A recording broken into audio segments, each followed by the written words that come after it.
just getting, and then what? And we're just getting here, and then Right. Exactly. The ups and downs and the inability, or not inability, but the every time you feel like you're just at the cusp. what else can I say? So it's Laguna Seca, day one, or race one, here with Kyle Wyman. And if Rob was to point the camera down slightly, you see an unfortunate injury on our bro here. Thumbs up, perma style. Tell us about it, Kyle. Um, so first lap, turn one. There's 14 of us on the grid, but not all of us can make it through turn one, I guess. And I got taken out from behind. Title Rob sex tape, and I can still have a sense of humor. But I broke my scaphoid and I'm out for the weekend. And I have surgery 8 a.m. Monday. But I mean, just really, really, really, really bummed, really defeated at the moment. But it could have been a lot worse. We still got good team, good progress yesterday, and here we are. So before we were recording, Kyle mentioned this is surgery number 18 before his 29th birthday, or before his 30th birthday. You can see some scars and some stuff here. We just finished talking to Eugene Laverty about some injuries with his wrist as well. Are you expecting this to keep you out for a while, or are you looking to get back on? Let me rephrase that. So Eugene basically told us that he wanted to be on the bike simply because he just didn't want to be at home sitting around. Like, he wanted to be on the bike. And so but he's sort of purely a rider, where obviously you're the main rider, but you also run a team. You've got employees, so to speak. You run a team, and you mentioned there's a whole lot more going on for the weekend. How do you feel like that affects your decision if and when to come back from an injury? Well, I mean, firstly, so with this, talking to my surgeon already and sent the x-rays, they said 4 weeks, no problem. Screw the thing together, and it takes a long time to heal, but the screw will keep it structurally sound so I can ride at Sonoma. So I should be okay there. But I gotta say, like, and I was talking to my crew guys too. It's like this hurts. It sucks a lot because it's everything I do away from riding. When I go home and I wake up every day and I'm working on the books or travel or sponsors or doing everything I have to do that takes up 99% of what I do it all for the 1% of when I get to grit up and go ride the motorcycle. So to big weekend for us, come out here, new motor from Barney Racing, and more progress with the bike, and get taken out the first corner of the first race of the weekend. With everything that goes on up to this point, it's pretty heavy. Yeah, It sucks. and it seems like this year in particular, you took on I mean, most riders would never even think of taking on the task that you take on as sort of a rider, team owner, the owner employee, so to speak. But you took on, obviously, developing the only bike on the grid, the only Ducati on the grid, excuse me, brand new bike. So obviously a lot of new things you have to do. How do you, where some riders, when they get injured, that's their sole focus, but you have to, how do you balance the idea of, like, I don't want to say self-care, but healing, focus on health, bodily health, and also still running things and developing a bike? For me, it's a little bit different. For me, it's going to be trying to, I mean, it's like the cliche of the riders, like, oh, trying to get them to not try to come back too early. But for me, it's going to be like literally trying to deliberately rest and recover instead of going back and getting the emails and getting all the work done and ordering the one-off shirts for the title sponsor, and I mean, just everything that happens. Like, it's going to be, I think I'm just fortunate that we're halfway through the season and we kind of have a routine as a crew. Like, we had some personnel changes before this round, which was really stressful, but have been for the better. And I feel like as far as where we are as a team right now, we're in a good place, and probably the best place I could be to be able to take a step back and kind of rest because I mean, since the moment I ordered these two Ducatis in January, I mean, literally every day has just been pinned.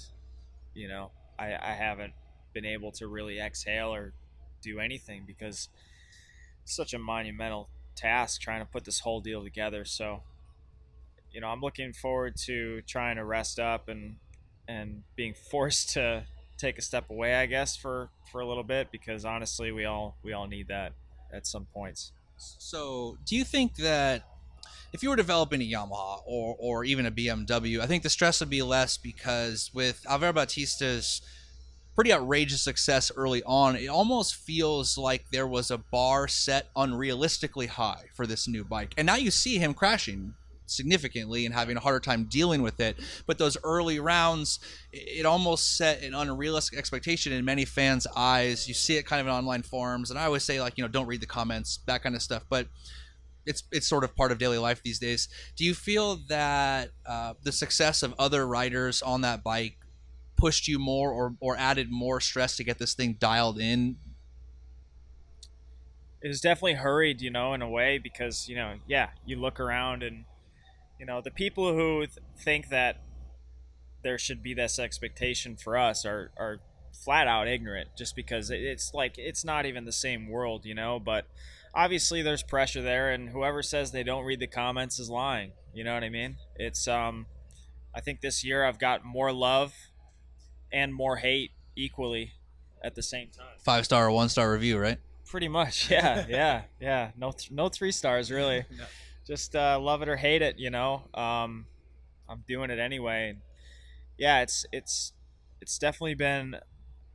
Gosh, it's hard to it's hard to take a step back and look at what we have done this year because I'm so close to it. I'm so immersed in it. I'm immersed in every single part of it. You know, it's like clicking and moving this logo into the center of the design I made for the table covers. You know, at some point in February was part of the process. Everything you see around you has been my responsibility. So it's like maybe it'll be an opportunity for me to take a step back and be grateful and appreciative where we're at and try to somehow wind up come back stronger. Yeah, I mean, literally designing the table covers, like you said, clicking and moving the logo. Not even sure if the bike's going to be delivered on time. I remember when you were on when you were on the podcast a while ago, you were saying like, man, these things haven't been delivered yet. You know, like it's been like you said, stressful, but kind of like And that was super tight.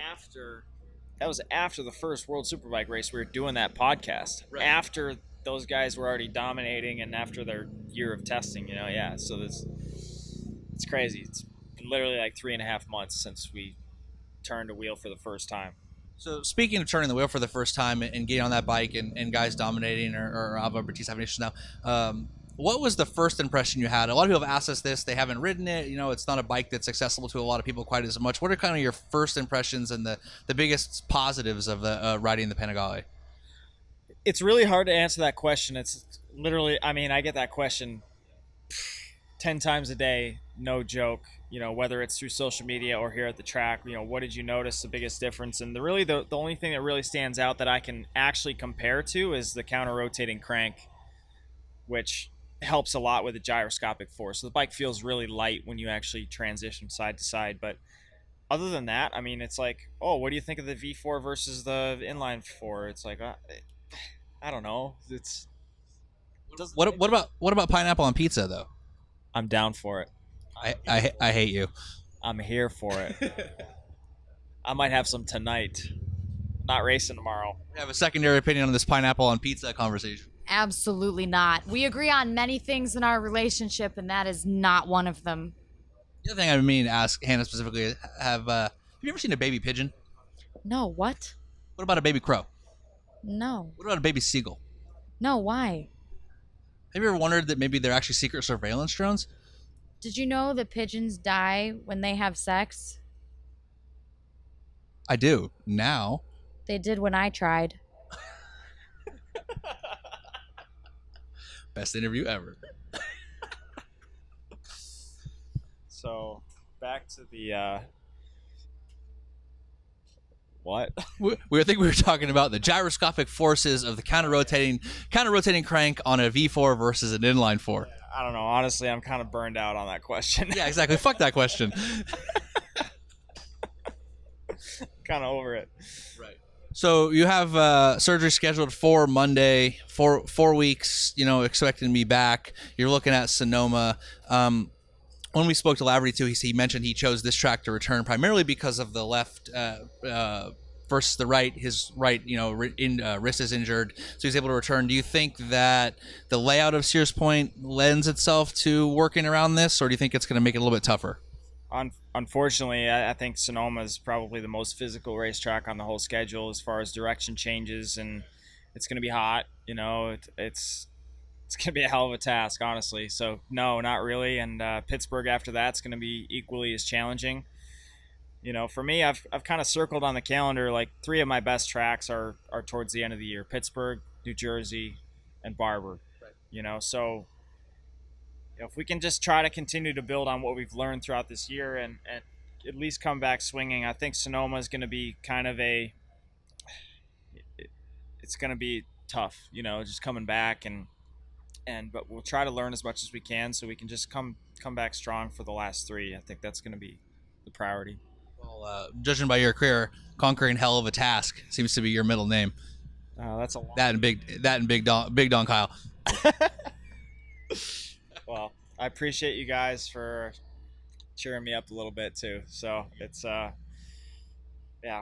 like literally 3 hours fresh off this crash. So because I walked over here like 3 minutes fresh off the crash, and Kyle looked like he was gonna murder someone.